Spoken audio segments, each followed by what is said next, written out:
Welcome to Mentoring Moments. Mentoring Moments is a sub-series of the E-Commerce Edge podcast. It is composed of clips taken from Jason's one-to-one and group mentorship sessions.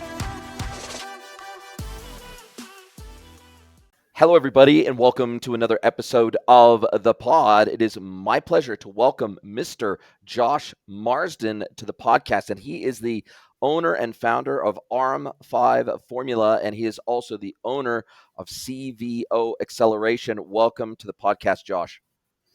Yeah, thanks for having me, Jason. I appreciate it. My pleasure. Thank you for joining me for the ride today. And you've got a really super interesting background. I would lump you into the bucket of those of us that consider ourselves sort of serial entrepreneurs. And you've had a very technical background. You've been in sales in software.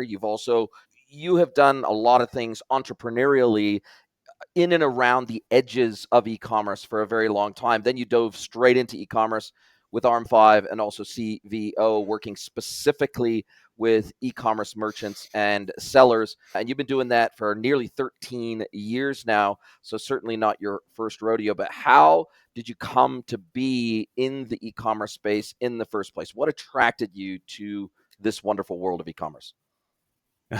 Yeah, I appreciate it, man. It just had to do with just the excitement of doing something that was challenging, that was inspiring, that didn't have limits. When I first came across e-commerce, I was working at Infusionsoft, which is now Keep, back in 2012. A big career change in early 2012, went from University of Phoenix, where I was there for 7 years, and I was very stable, successful, won a bunch of awards. But there just wasn't a lot of opportunity in early 2012 in that company just due to what was happening in the private education sector.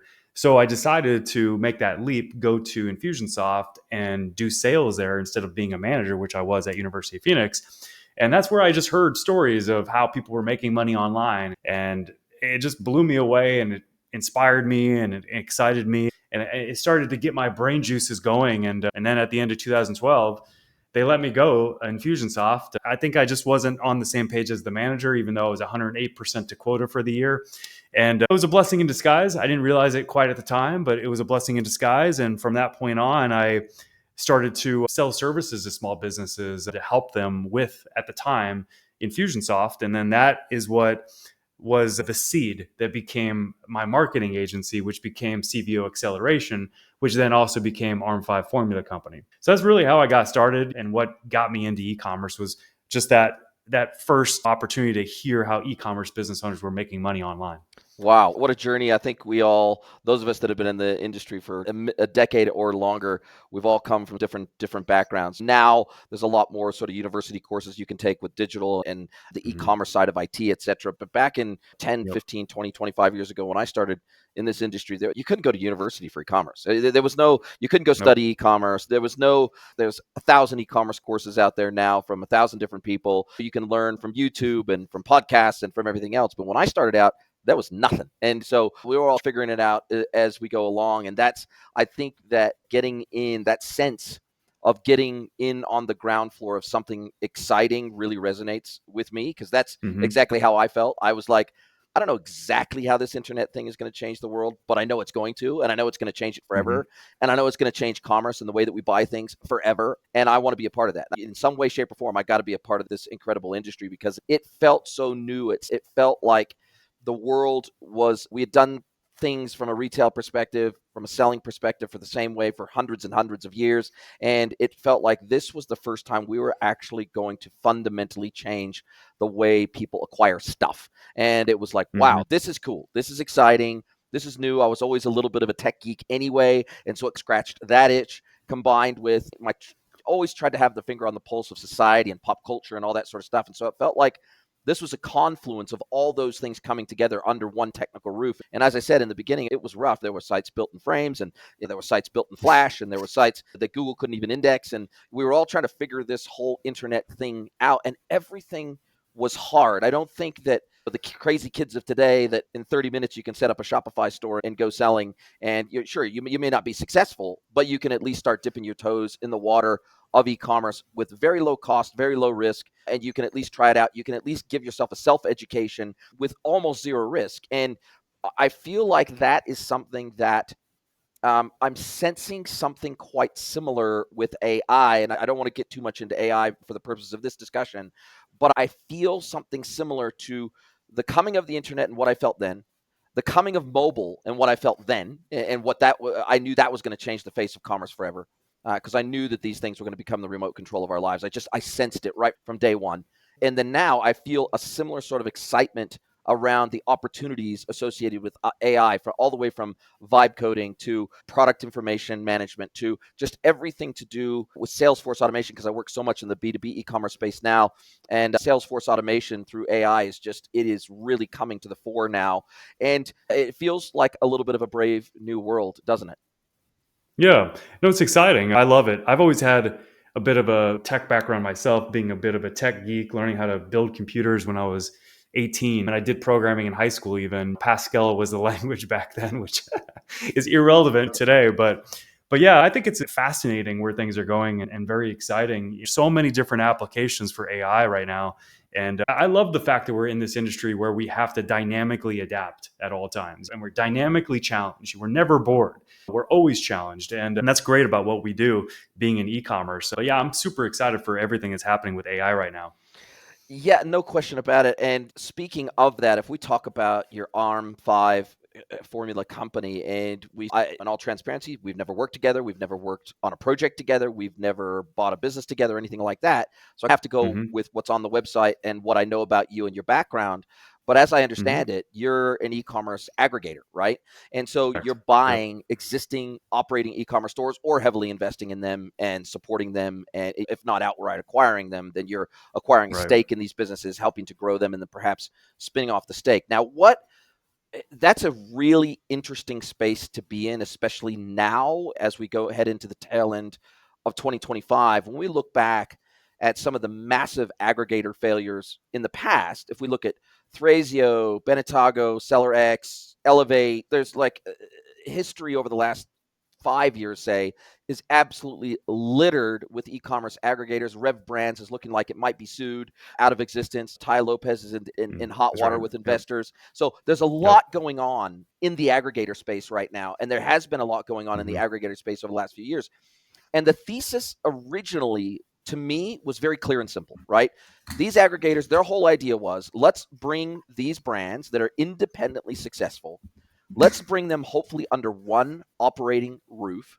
Let's then be able to minimize the amount of human resources we have to run these businesses, because now we can have one team that operates fractionally across these multiple businesses. So we don't need to have an e-commerce manager for each one of these. We can have an e-commerce director that kind of sits across all of them. We don't have to have one ERP for each of them. We can have one ERP with multiple subsidiaries sitting underneath it. So the promise was clear, which is we need less people, hopefully, to run these businesses. We need Hmm. less technical subscriptions, for lack of a better term. We need less software to run these Hmm. businesses, because we're going to Yep. bring them together.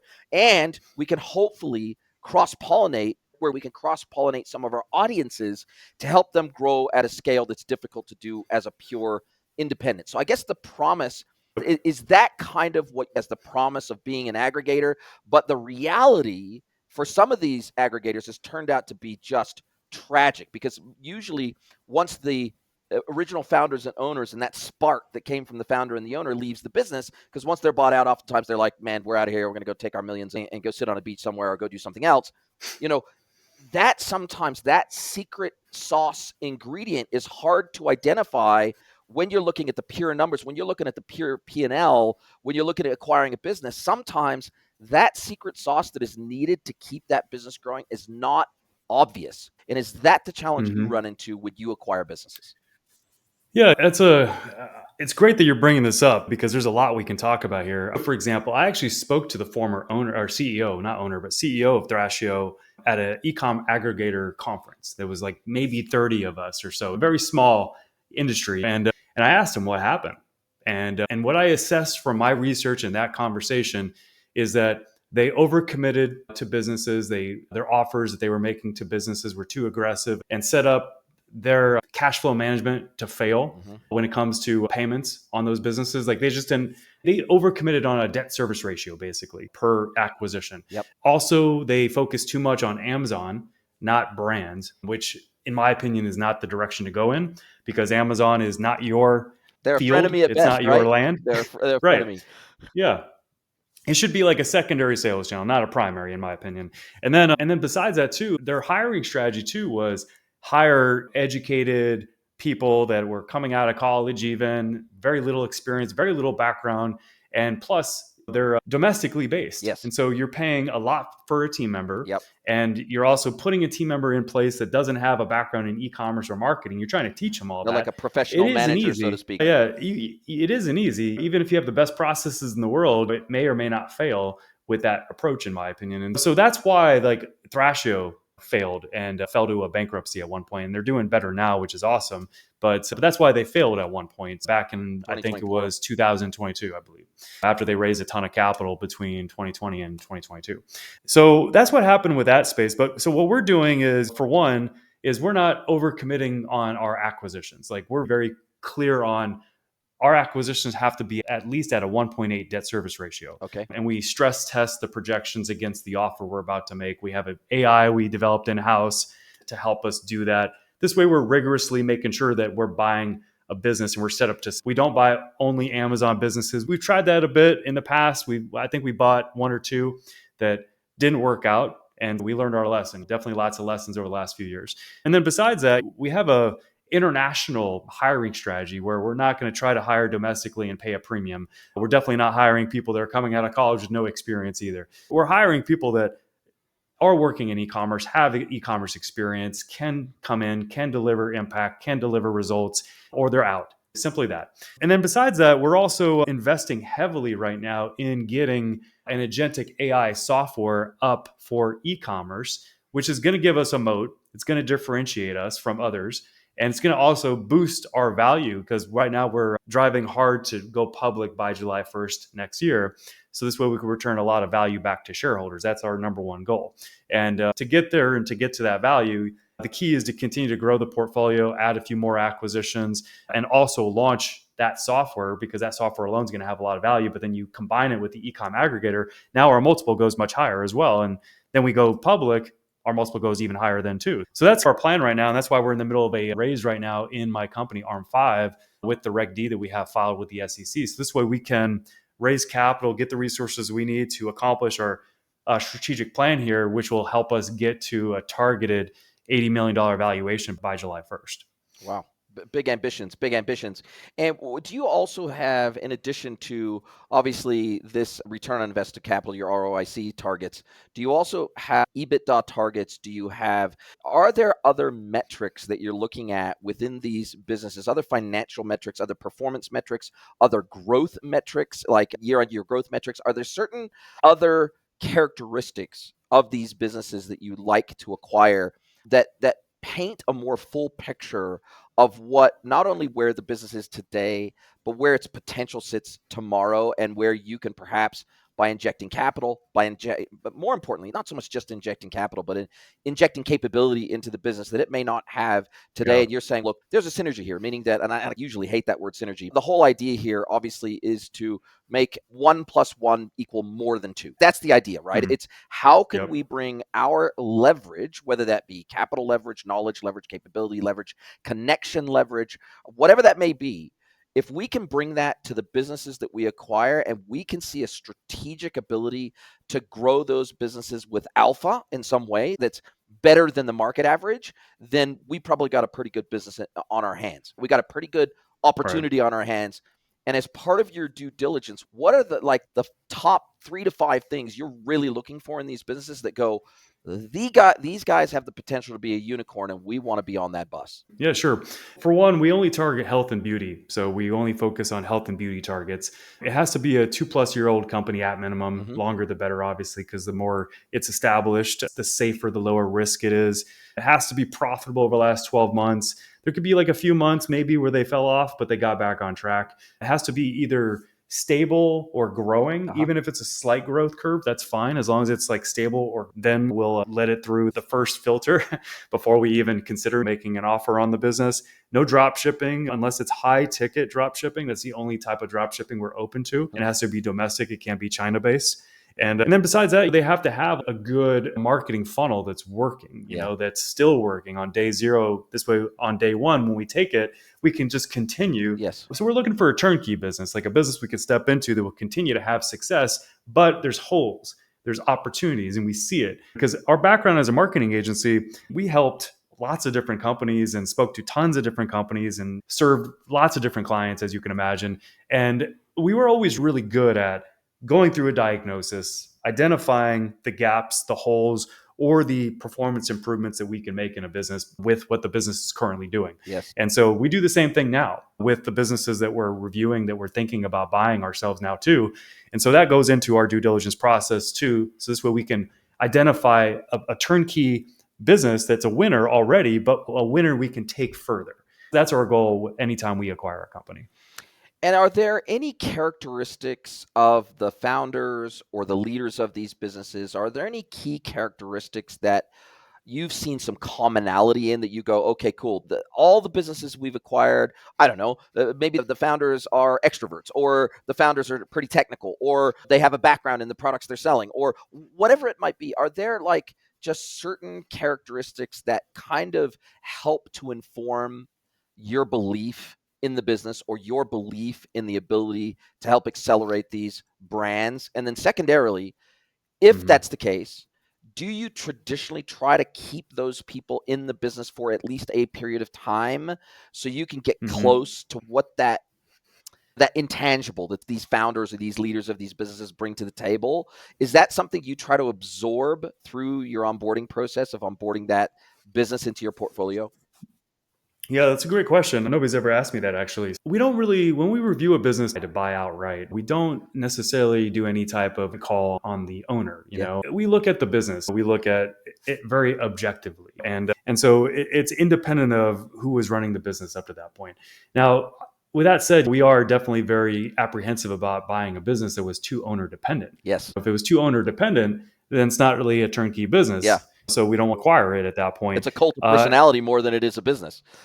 100%. Yep. And so that could lead to a potential partnership where we buy in and we buy a majority share, 51% or more. But we've also had some very hard lessons on partnerships since 2022. And I've never had a partner in my business. I've always been 100% owner since 2013. And every time I approached a potential partnership, I did it with grace, with optimism, with commitment, with hard work. And unfortunately, it hasn't been a good experience when I've tried to partner up with different people. I've had people that are too married to their brand, that consider it their baby, that wouldn't take advice even though they were young and didn't have a whole lot of experience. I've had partners that wouldn't fulfill their commitment that they made. That was the commitment that drove the business to success up to that point, and we were only going to add to what their efforts were. We've had friction on that, for example, or we've had partners that turned out to be total dickheads, and don't deserve to even walk the earth, for example. And so we're very hesitant about that. I'm definitely still open to it in the future, some sort of partnership with a good brand, but we're probably going to add, are you Christian?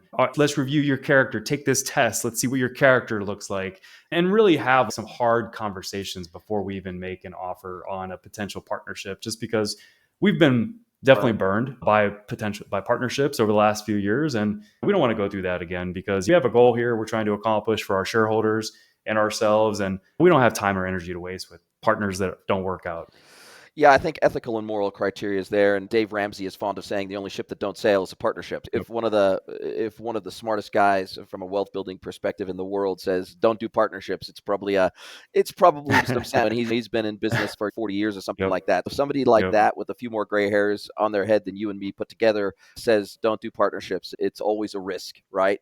I've been very fortunate. I have had my first e-commerce pure play business. I actually started it up with a friend of mine, but we made very sure. I said very clearly up front, look, I need one of us. I don't really care who it is.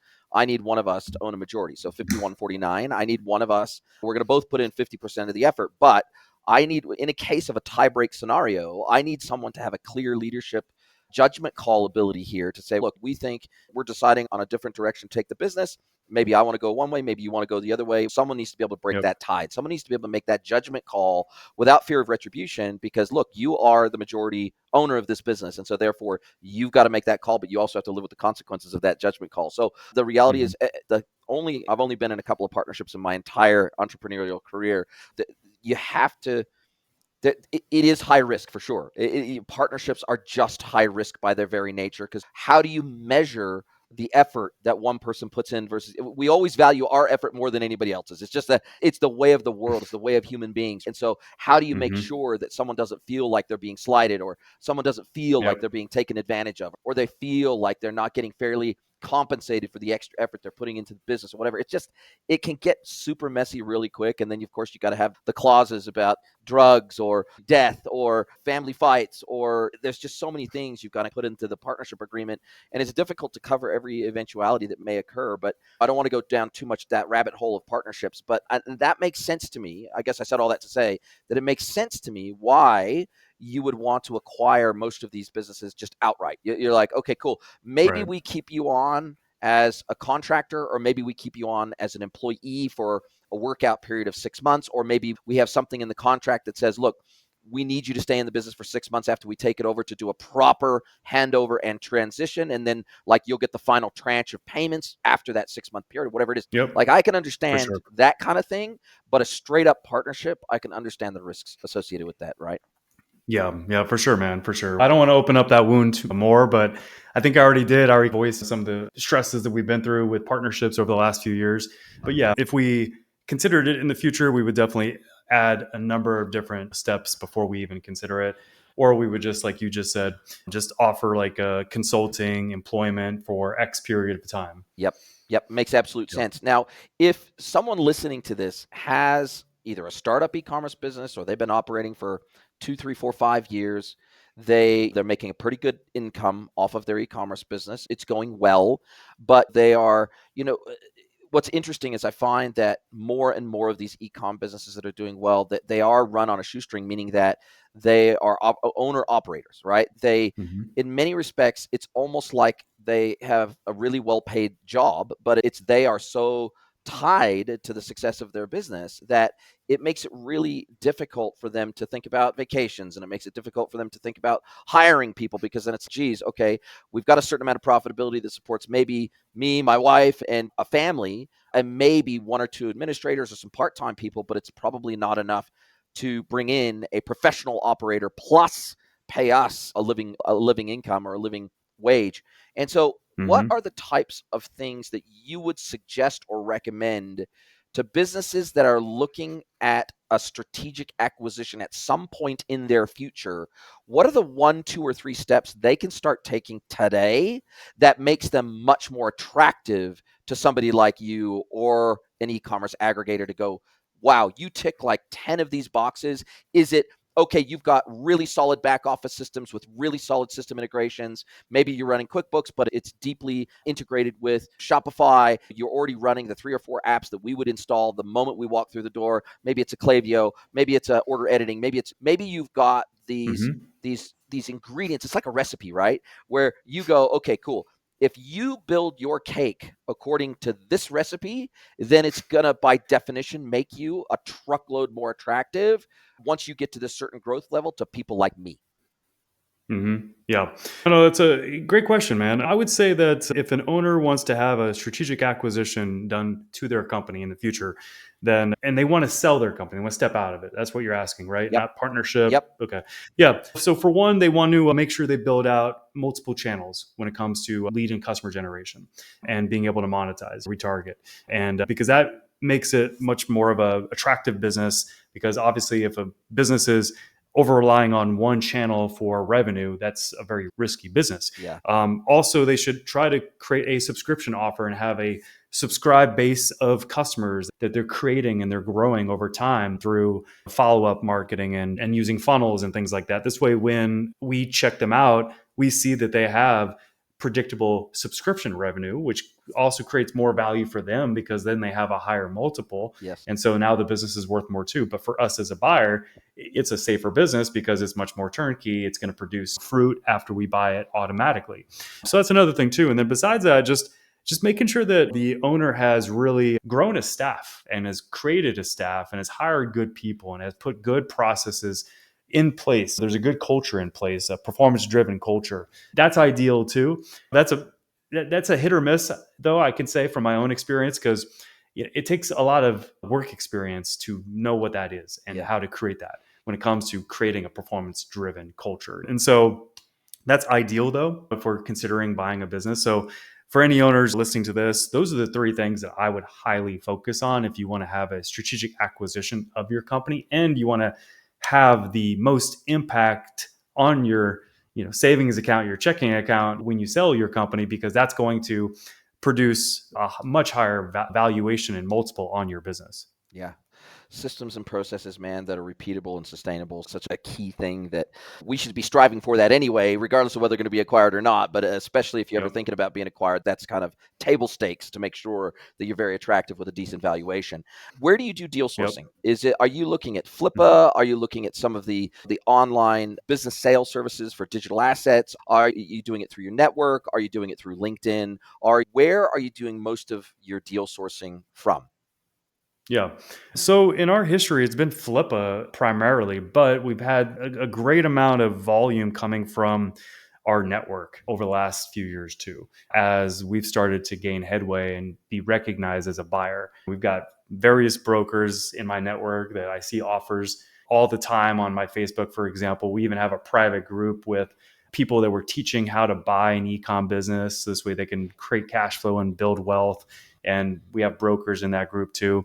And then we've also gone to other sites as well, like Website Closers, Empire Flippers, Biz Buy Sell to a point. There's a lot of offline businesses, not just online businesses there. And then we do have a deal flow system that essentially creates deal flow before there is deal flow, meaning that we entice people to find out more about the value of their business. This way they can start a conversation about selling their business Yes. before they're even thinking about it. Yes. Yep. And so we have that system too. So that's how we're creating our deal flow. And now we have no shortage of deal flow. There's for anybody, not just us, but for anybody out there, there's thousands of businesses for sale and thousands of online and e-commerce businesses for sale too.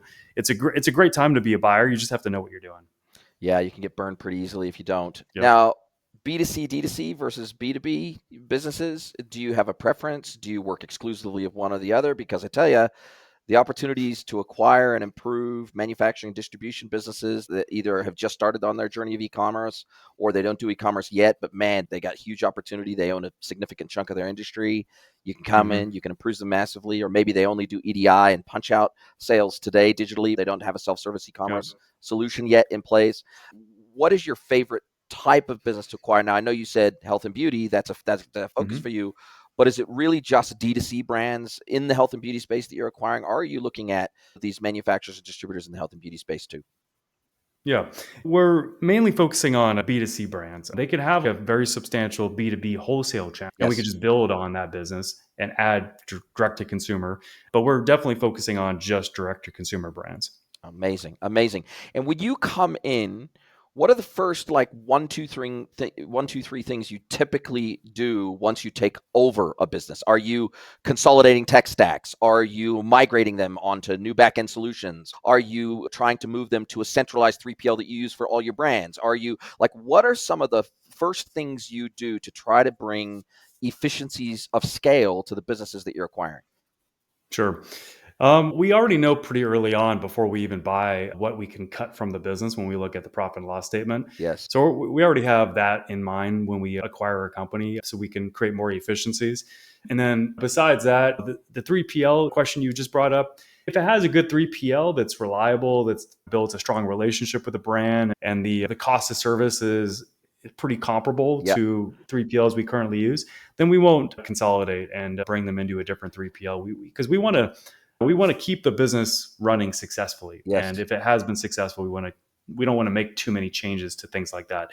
Where we make the biggest impact is just coming in and just identifying what we can optimize, what we can get better results out of that's already working. That's number one. Number two is, what are some quick wins we can create in the business? Like in our background as an agency, one of the first wins we always developed was creating activation, which is a basic like a promo funnel, Yeah. but doing it differently than most ecom brands. Like most ecom brands, they'll throw up a banner on the site and an image of the fold to use promo code to save X off, and that's their promo. But creating like a dedicated funnel with a sales page, a flagship offer as the core of the promo, and then upsells and downsells on the back end, in our experience, produces a much higher result. The best result we've done was probably this one. Like there was one time where we spent $1,500 on ads over 7, and we made back $132,000. Wow. And yeah, I know. And that was just because our strategy, our process, and we went through identifying what was the best offers to have in that funnel. Obviously, we retargeted everybody. We wrote good emails, good text messages. We had a really solid funnel, and we had a good strategy. We had 5 days to run the promo, to reactivate the list, and then we had a 2-day encore, 24 hours after that. So that was our strategy that we also implement into our own ecom brands after we buy them, if we see an opportunity to really run that and do something similar, for example. But yeah, besides that, there's plenty of other low-hanging fruit opportunities typically we see in businesses. Maybe SMS needs to be reactivated. Maybe email marketing is underperforming. Maybe there isn't really email marketing. We've seen that many times. A lot of ecom businesses focus way too much on front-end customer acquisition, not enough on follow-up, and they're leaving so much And money retention, on the table yeah. when we do that. Correct. Yep. Yeah. We really do like a full diagnosis and see, okay, what can we pull from our playbook and implement that's going to have an immediate impact? And then also over time, what can we pull from our playbook that's going to add to the foundation and improve the business as well over the next 1 to 2 years or so. So that's the process we take whenever we acquire. And how often are these brands not doing things that we would see in top performing brands like bundles, kits, cross sells, upsells, subscriptions? Oftentimes they're leaving money on the table just because, or when I've come in and I've worked with inside brands before, this is more when I was working in the retail side of the industry, not so much in B2B. But what we found is there was a direct correlation between average percentage of catalog that is in stock at any given point in time and conversion rate, meaning that the higher your percentage of out of stocks, especially on popular items, the lower the conversion rate just across the board. Even if you had 75% of your most popular products in stock, but 25% not, because there's typically things like free shipping thresholds, loyalty at stake, all these sorts of things. Usually what happens is you don't just lose the sales of that item, you lose entire carts that would have had those items in it. And so like your average unit sale is 2.5, for example, or 3.5 or whatever it is. And you have an item that, 85% of the time is in a cart. Right now, you won't just lose that one item. You're going to lose the 2.5 or the 3.5 items because they want to go. A customer is usually going to want to go to a site where they can get all those items at one place, easily hit the free shipping threshold, easily qualify for loyalty, et cetera, et cetera. And so we find that there's an outsized impact on out of stocks for certain businesses, particularly for popular items. And so there's lots of these little incremental levers like that in bundling and kitting, et cetera, that a lot of brands, they don't think about. They don't think about collaborations, right? They don't think about joint selling, cross-selling with partners. And so I think that and sometimes that's just due to burnout, just the creative burnout, right? They're struggling so hard every day, paddling hard just to maintain the business, just to try to grow the business in the most obvious way possible, that they don't strategically have the time or the energy or the bandwidth to think about some of these larger, more strategic plays in the business that would set them up for better long-term success. Are these the types of things you identify when you first come in and do an audit on these businesses? Mm-hmm. Oh yeah, no, for sure, man. You'd be surprised. A lot of successful businesses that we've reviewed to purchase, they're not. A lot of them aren't even doing some of the basic stuff, but yet they're still successful. It's crazy how it happens. And even going back to my agency days, when we used to engage with a potential client and check out their business and review it, we saw it so many times then too. I think that there's just a big difference between an e-com operator and an actual marketer. Difference there. Yes. And that's why we pivoted too at one point in our agency days, because when I was still coming up and learning the game, so to speak, when it comes to business, I was learning, okay, you need to niche down. Okay, let me decide which niche I should go into. This way I could pivot my marketing and really differentiate my company from other companies out there.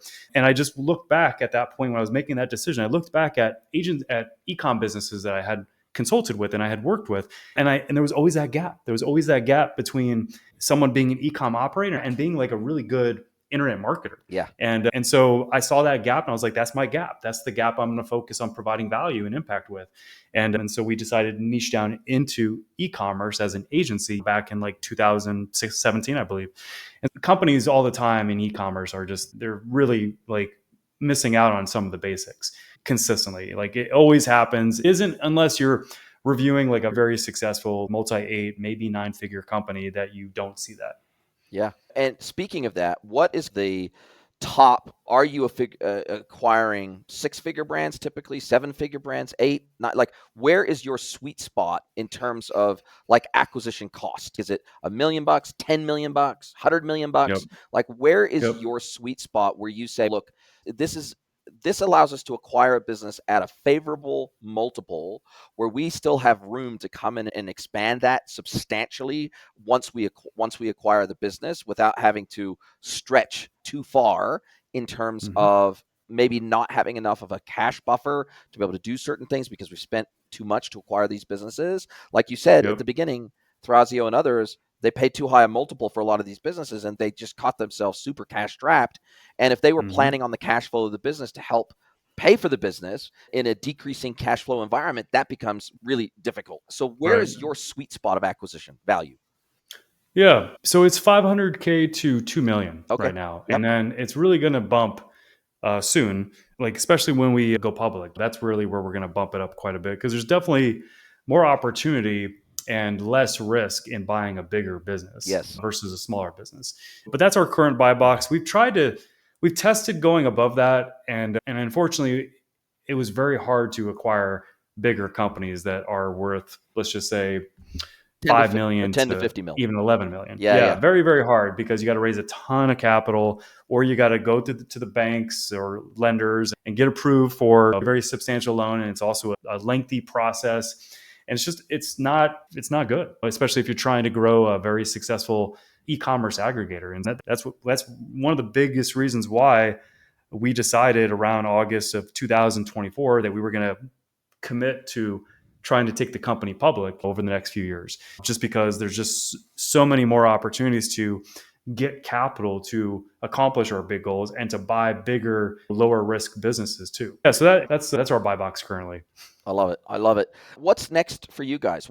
Obviously you're trying to go public ideally by mid next year. Is that the goal? Yep. So you want to, how many more acquisitions do you want to have under your belt before then to prove the value to the market? And then where does most of your funding come from today? Is it VC? Is it private equity? Is it family offices? Where does most of your funding come from today? And kind of what do you see as the roadway or the pathway to growth that would then justify a decent public market valuation? For sure. Yeah. So right now we're attracting accredited investors. It could also be VC firms, private equity firms as well. That's fine. Those are pretty much like our 3 targets for raising capital currently. And right now we're in the middle of a raise. We've got 850,000 left as of this recording that we're trying to close by the end of October, which October 31st happens to be my birthday. And mine too. Literally, Really? literally. Oh, wow. I have hardly ever meet people with a Halloween birthday, and awesome. I'm usually one of the only ones. So it's amazing to meet someone with another Halloween birthday. Okay.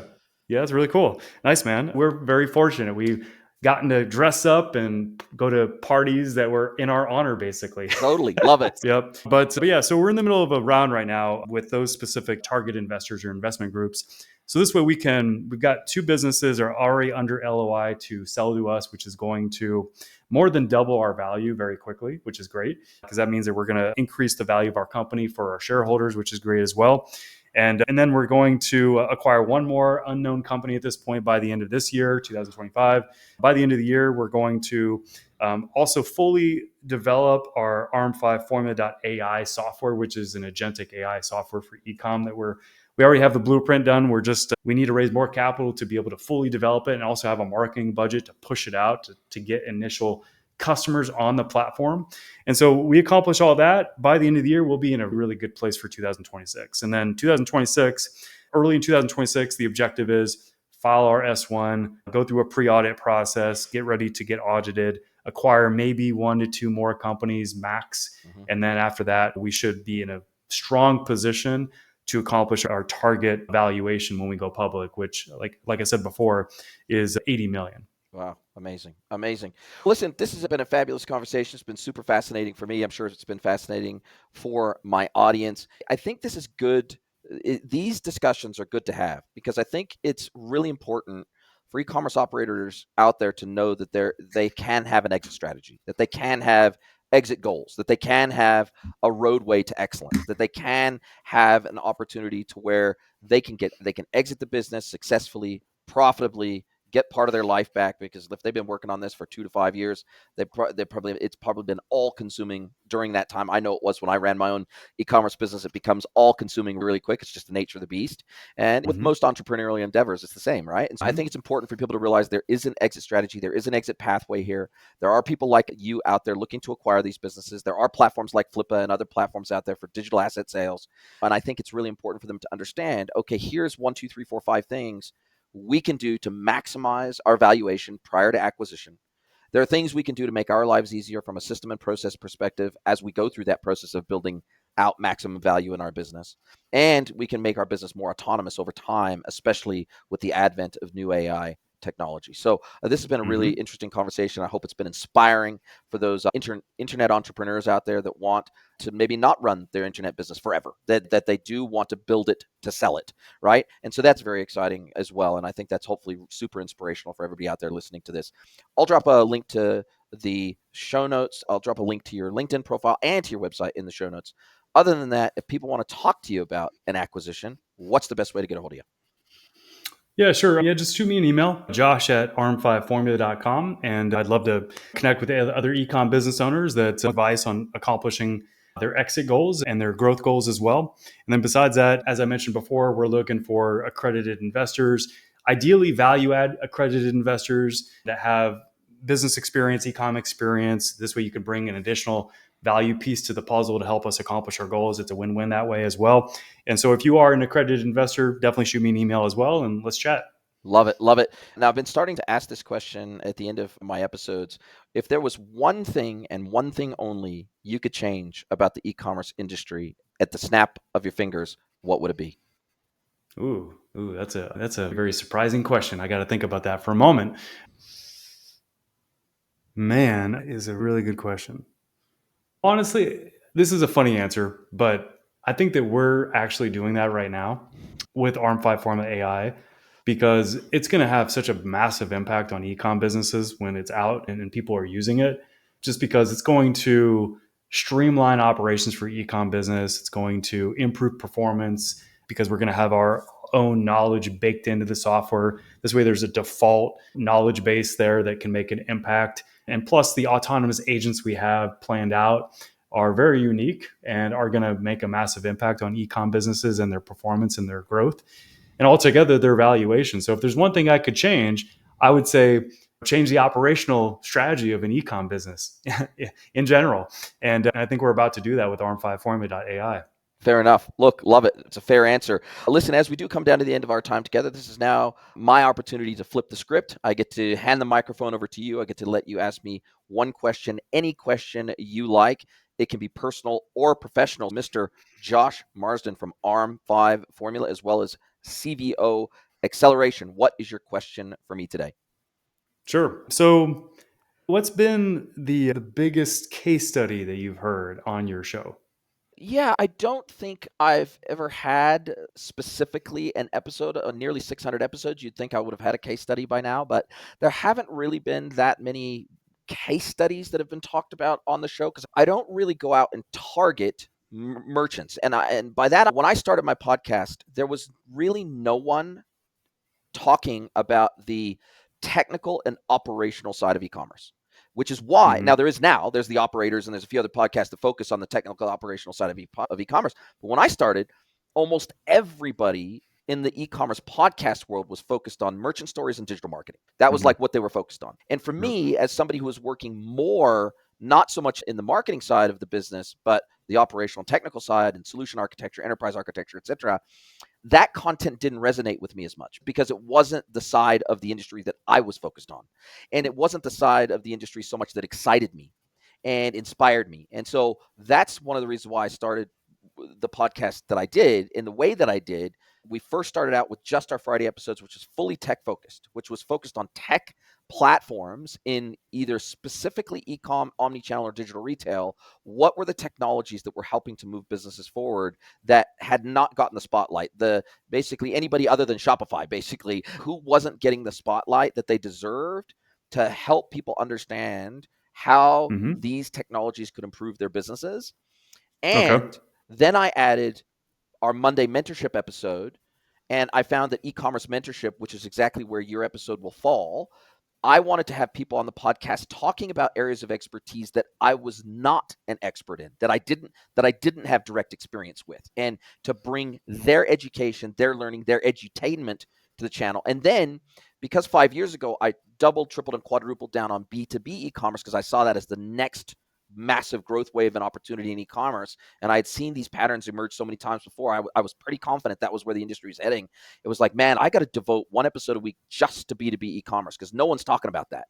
And so that's how I grew the podcast over time. And as a result of that, I can't think off the top of my head of anybody that came on and said, oh, we helped to grow a business 80% by doing this thing. People just sharing like you have done, I think, across their niched down area, because I think the riches are in the niches. I've always believed that.